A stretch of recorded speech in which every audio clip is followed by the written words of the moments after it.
to start? Well, on Tuesday, the English and French club said, we're out of the Heineken Cup. On Wednesday, the ERC said, they're not really. Thursday, they said, no, lads, we are. And then on Friday, the ERC said, well, we'll mediate and we'll find out something. So, confused, meet your brother. Who's spoofing who, Conor? I don't know, but one sure thing is there has to be change and there has to be resolution, because everyone wants the European competition, whatever format that takes.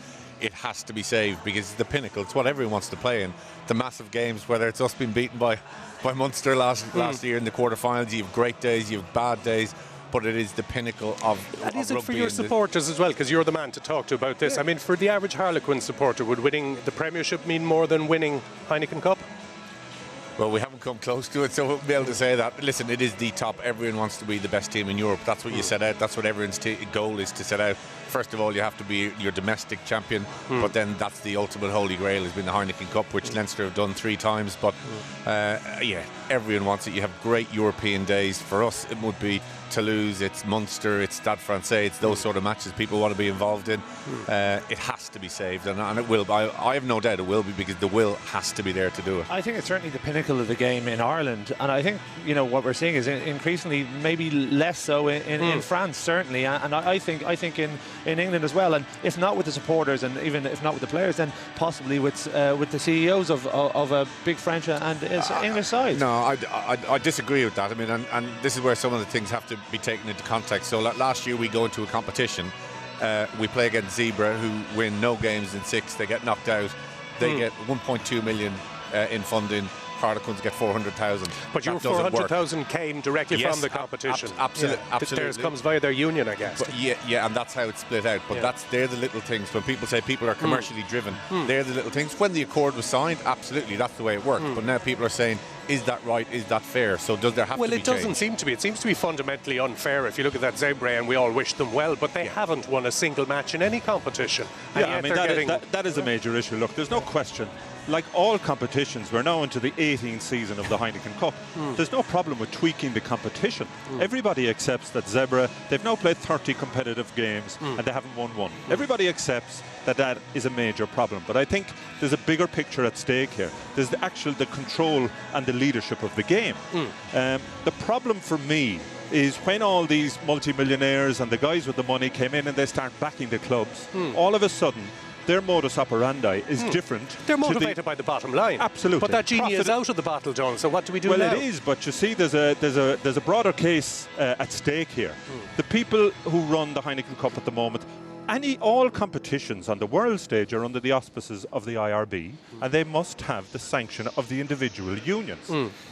I saw so what are you saying, that if the Anglo-French decided to go off on their own bat and form an Anglo-French league, that the IRB would be in a position to stop it? But would they? Well, you see, there's a whole load of issues here. I mean, I saw the chairman of the LNR, the French league, has come out and said, you know, we're going away and we're going to do this. All the top 14 presidents have given us permission to do this. There's a bit of dispute about that, though, isn't there? Well, yeah, but there is. But the bottom line is they have no authority to say that you can go away and form a different competition. You look at simple things. Like, even if there is an Anglo-French competition next year with only those 2 clubs, who's going to referee the games? Who's going to supply the disciplinary procedures as somebody's Well, in answer to off? that, if there's 30 million a year coming in from BT Sport, or whoever the new entrant is into the market, and there's a new TV entrant in France as well, a Qatari funded, who have plenty of money and a big checkbook, they'll find refs. I mean, even if they aren't IRB refs.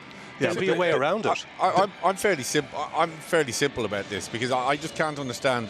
And you take all these big people that are coming into the game and changing the game, but fundamentally, what do people want? We want a competition. So we want the distribution of the funding to be right. You want the top 6 in each tournament to qualify, and whichever way it works to get people in. That seems pretty straightforward. Everyone wants it. Everyone would sign up to it, and you move on. What is wrong with a team from Italy developing through the Amlin? A really good competition. Harlequins have won that 3 times. Leinster won it last year. Biarritz won it the year before. Toulon, Biarritz were in the final. That's the way to develop, because you're in a competition, you can actually win. So you'd be in favour of top 6 Rabo, top 6, top 14, top 6 Premiership, and then the Amlin and Heineken whichever way that it comes. So 24 down to 20. And I don't buy this, then we're not developing the other nations, that's rubbish. Because how can you develop by being thrashed every week? It's not. No, there certainly is a case to develop those countries, not just in the league but outside the league as well. But for me, if you go top 6 and you go top 6 in the Rabo and they go in, you could have a situation where you've got no Italian team or you've got no Scottish team in, once you're in that sort of situation, you don't have a European Cup anymore. You have a different competition, and you're in a situation possibly where you've got these with the stronger financial clout of the English teams and the French teams to develop into 2 super leagues, and the game in these other countries, in Ireland, the professional game will be on a slippery slope. In Scotland, it'll be massive, a slippery slope, and it could be decimated. But if you looked at it in purely commercial terms, I agree with. But if you look at it in purely commercial terms, which seems to be is what's happening, is that they have a plausible plan B in England and France. There are people who are waving checks at them to form a league that would make more money for Harlequins. So you're relying on goodwill, and does that exist the way modern professional rugby with it? It's kind of schizophrenic, because on the one hand you have the old amateur ethos and what we call the suits, and then you've guys who are totally focused on bottom line who own clubs in England and France. Well, that was always the danger when the game went professional. But the bottom line is you've got to have a governing body. I mean, you see a lot of this in soccer. I mean, there's UEFA and there's FIFA. You have what I'm afraid that could develop is that international rugby could be demeaned in the manner in which a lot of international soccer is. Like, soccer friendlies are a complete and utter waste of time. Will the same happen when the November internationals here, which is a key element of the game for all the international unions? The All Blacks are playing Ireland next November. We're all really looking forward to that. Will the French clubs and the English clubs, if they get away with this, say, well, look, no, sorry, we'll release the players for the Six Nations, but not for these friendlies, or you can only play Johnny Sexton for a half an hour against the All Blacks? There has to be someone looking at the broader aspects of the game. Someone has to be looking at overarching welfare of the game, and that's welfare of the game in the international countries. Yes, but can anyone stop them if they decide to go ahead? I mean, I know I take your point that IRB have to sanction theoretically, but in the lead up to a World Cup, they're not going to get into a battle with the clubs the Rugby Union don't want to get into a battle. But that's one of the problems here. The Rugby Union are hosting the World Cup in 2 years' time. Sure. The last thing they want is a fight with the Premiership clubs, and I can understand that. But there's a wider case at stake here. So if the game of poker went to its ultimate, who'll blink first then? I mean, will it be the English and French clubs, or will it be the IRB stroke ERC? Well, I think the clubs have put their cards firmly on the table as to where they're going. But I go back to a point Shane made. I don't buy this thing of the non-developing. I buy the governance of the game hugely. That is a massive, massive part of what this is about, and that has to be sacrosanct. But the development of the game and saying that it'll fall apart if you don't have an Italian side in it for a season or 2 seasons is, from my point of view, wrong. Use the example I gave. Just say you go top 6 and no Scottish team is in the Heineken Cup, right? No players will want to play for that Scottish side. No foreign players no Scottish players will want to play for that Scottish side if they're not playing the Heineken Cup. They will leech players, the crowds will diminish, and there won't be money in the game to have a professional unit in those countries. Do you know what you'll do? You'll have a Scottish Rugby Union who'll have to invest in bringing through their own players, play their own players, develop their own players, retain their own players, and actually see them come through as an absolute force rather than bringing in loads of players, which they're doing at the moment. The risk was the game will wither on the vine if they don't get success within. They did it when they started, when they went and said we're going to have 2 districts. They let the borders go. Don't look and sympathise all the time and saying that they didn't have the opportunity. They actually went and said, it would be like me going down and saying, Munster, actually, we won't have Munster as a province. They went to the borders and said, no borders. How can you do that? Yeah. But that's a fair point. Like, Scottish Rugby got it wrong from day one. One of the reasons was because they went away and they developed Murrayfield. They put millions into the development of Murrayfield.